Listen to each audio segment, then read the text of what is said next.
America అధ్యక్షుడు Donald Trump తాజాగా శాంసంగ్ను target చేసుకున్నారు. అమెరికాలో విక్రయించే ఫోన్లు అక్కడే తయారు చేయాలని స్పష్టం చేశారు.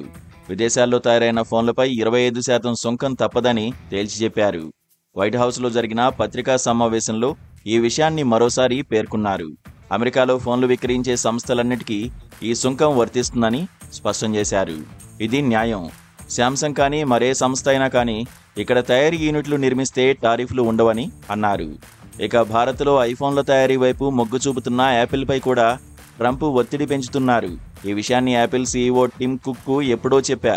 ఐఫోన్లు అమెరికాలోనే తయారవ్వాలని స్పష్టం చేశా. అమెరికాలో విక్రయించే ఫోన్లు అమెరికాలోనే తయారు చేయాలి, ఇండియా లేదా మరే దేశంలో కాదు. ఇతర దేశాల్లో తయారు చేసే ఫోన్లపై ఖచ్చితంగా 25% సుంకం ఉంటుంది. ఇది యాపిల్ చెల్లించక తప్పదని అన్నారు. ఈ ప్రకటన తర్వాత యాపిల్ షేర్లు కుదుపునకు లోనయ్యాయి.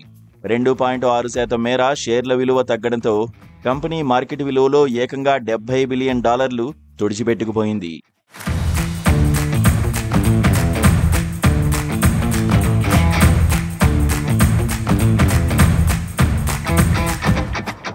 యాపిల్ స్మార్ట్ ఫోన్లలో 90% చైనాలో అసెంబుల్ అవుతుంటాయి. అయితే వాణిజ్య యుద్ధం నేపథ్యంలో చైనాపై ఆధారపడడం సబబు కాదని భావించిన యాపిల్ తన ఐఫోన్ అసెంబ్లీ కార్యకలాపాలను భారత్లో చేపట్టేందుకు నిర్ణయించింది.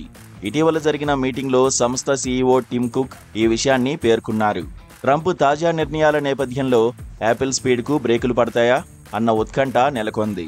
ఇక దక్షిణ కొరియా సంస్థ శాంసంగ్ చైనాలో ఎటువంటి తయారీ కార్యకలాపాలు నిర్వహించట్లేదు. చైనాలోని తన చివరి ప్లాంట్ను 2019లోనే మూసేసింది. ప్రస్తుతం శాంసంగ్ ఫోన్లను భారత్, దక్షిణ కొరియా, వియత్నాం, బ్రెజిల్ దేశాల్లో తయారు చేస్తున్నారు.